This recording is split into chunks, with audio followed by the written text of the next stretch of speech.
نحمده ونستعين به ونستهديه ونستغفره ونعوذ بالله من شرور أنفسنا ومن سيئات أعمالنا. من يهده الله فهو المهتد ومن يضلل فلن تجد له وليا مرشدا. والصلاة والسلام على أشرف المرسلين سيدنا محمد صلى الله عليه وعلى آله وصحبه ومن تبعهم بإحسان إلى يوم الدين. اللهم اجعلنا منهم يا أرحم الراحمين. آمين.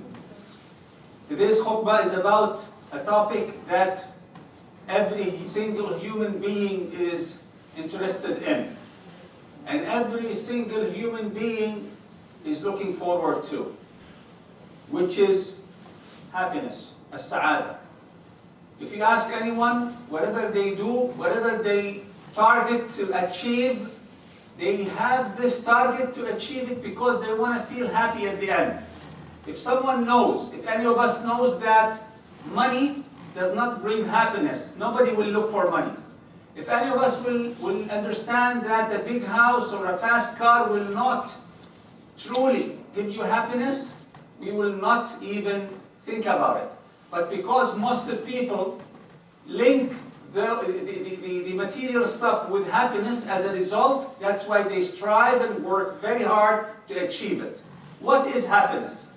Happiness or a sa'ada is a feeling that is from inside. It's something that you cannot buy, or you cannot gift, or you cannot find as a treasure digged under a sand or under a tree somewhere. It is a feeling. That's what happiness is.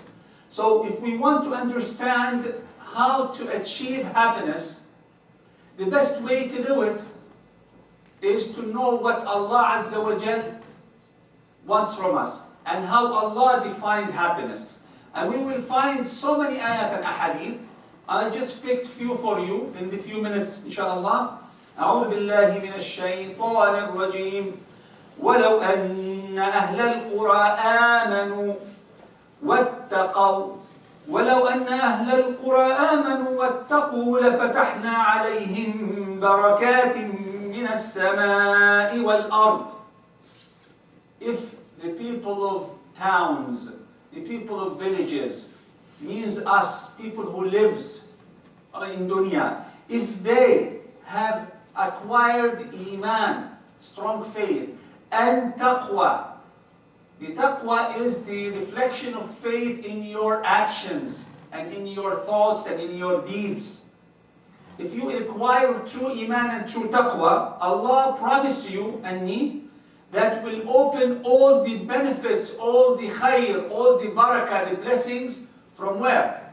Both from heavens, from the samawat, and from earth. Which means you will be a winner, a real happy person, not only on earth, but also in the hereafter.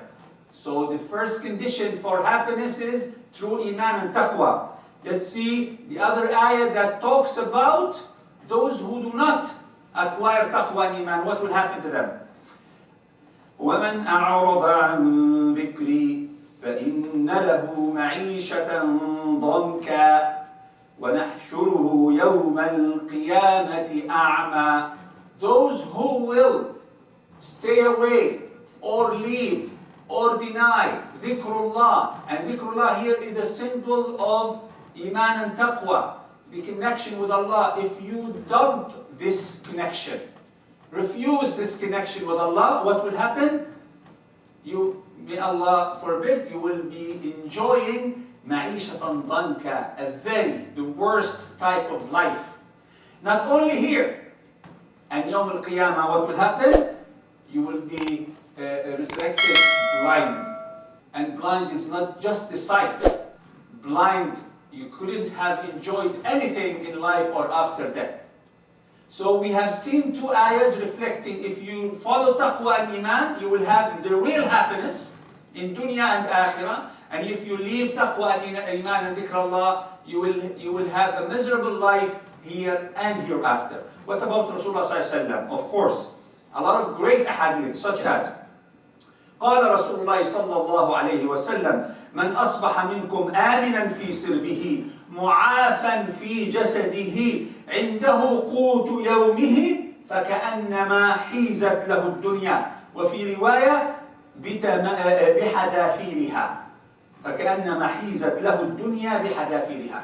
The meaning in very few words, that if you wake up in the morning and you are safe in your family and you are safe in your body, you're not having that pain that, may Allah forbid, that like people who have cancer, they live between one pain and another pain. And you have what is enough to sustain you for that day. قُوتُ يَوْمِهِ. You just have food in the refrigerator for a couple of meals. فَكَأَنَّمَا حِيزَتْ لَهُ الدُّنْيَا. You have the best of dunya already. You have the best of dunya. You and the richest person on earth, you enjoy the best of dunya already. Because we want safety, we want health, and we want to fill up our stomach with some food. These are the essentials of life. If you have them, you have to be happy. That's why I brought this hadith, because we're talking about happiness. Do not worry about tomorrow, risk of tomorrow.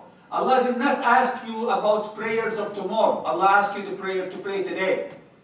So you ask Him for risk today. You can plan for tomorrow, no problem. We always have to plan for our akhirah as well. But don't worry. Be happy. You have aman, you have risk. Another hadith. قال رسول الله صلى الله عليه وسلم الدنيا متاع وخير متاع الدنيا المرأة الصالحة. The whole dunya is a mata'. It is a tool that we use to continue living, to sustain our livelihood. And the best of that tool, the best means of living in dunya that you can enjoy is a righteous wife. Now for those who are married, thank Allah if you have a righteous wife. And if your wife is not that righteous, you have to be a righteous husband and help her becoming the righteous wife. And those who are not married yet, please look for a righteous wife. And righteous wife have taqwa, have deen, have a good tarbiyah. It's a long story, easy to search and learn from those who have been before. Another one last hadith for today. قال رسول الله صلى الله عليه وسلم أربع من السعادة المرأة الصالحة والمسكن الواسع والجار الصالح والمركب الهني. Four of the best happy tools of dunya, means of dunya, according to Prophet. Again, the right wife. You know, your wife, after you get married, she becomes your second half. You both are two faces of the same coin, as they say. If you're not happy with your wife, you're not a happy man. If you're very rich and you go home and you're always quarreling with your wife, you're not a happy person. You know, we cannot lie. This is true. So if you have a good wife, you have a great life. And we all want to enjoy having a comfortable home. Now, sometimes in some countries, 1 or 2 bedrooms are considered big. In some other countries, they're considered small. It doesn't matter. But if you have a comfortable house, a home, a shelter, be happy. That's part of happiness, part of the best ni'mah that Allah provided you with, according to Muhammad sallallahu alaihi wasallam. And if you have a good neighbor, especially, you know, when neighbors interact with each other. I know someone who found his dream house, but before he got his house, he purchased it, he asked about the neighbors, he found one bad neighbor, so he quit, because a bad neighbor could give you a lot of hard time. And the last one was al-markab al-hani. Nowadays, imagine if you're driving a car that breaks on you every now and then, that consumes too much gas, that you always spend time to meet mechanics. That will kill some of your happiness. So subhanallah, in our deen, the keys of happiness are there. And yet we are looking for happiness in other ways. It is in Quran and Sunnah.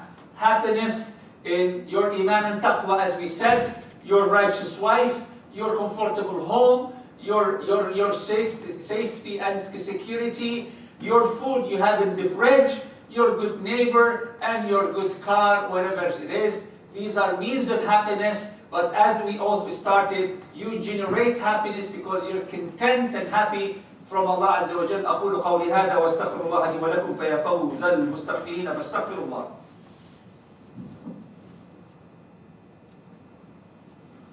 بسم الله والصلاة والسلام على رسول الله.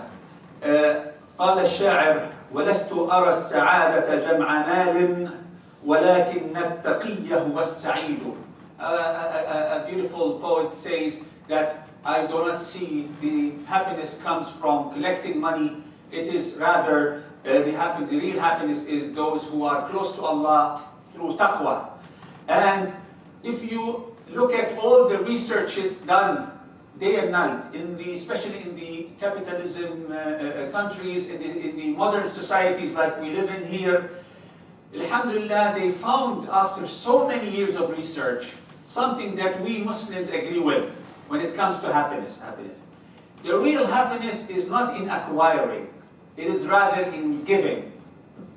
السعادة في العطاء السعادة في الرضا. So the contentment in what Allah has provided you, and from what Allah provided you, continue giving and sharing your wealth, your time, your knowledge with the community around you, Muslims and non-Muslims alike. This brings the real happiness. And that's why we see a lot of celebrities, a lot of singers, a lot of movie actors, a lot of millionaires. At a certain time of their life, they donate and donate and donate. And they leave their work and they go to Africa and give the poor. Is it because of taqwa? From the best of I know, it's not the taqwa and the connection with their church or masjid. It's rather they are seeking for real happiness. So today's topic was the sa'ada, the real happiness.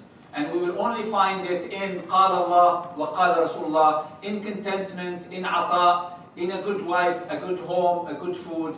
أقول قولي هذا واستغفر الله لي ولكم فيا فوز المستغفرين فاستغفروه. اللهم اغفر لنا ذنوبنا وإسرافنا في أمرنا. اللهم ارزقنا السعادة، سعادة الدنيا والآخرة. اللهم ارزقنا العطاء، اللهم ارزقنا القدرة على العطاء. اللهم اجعلنا متحابين فيك واحشرنا مع نبيك محمد صلى الله عليه وسلم في عليين. آمين آمين. وأنت يا أخي أقم الصلاة.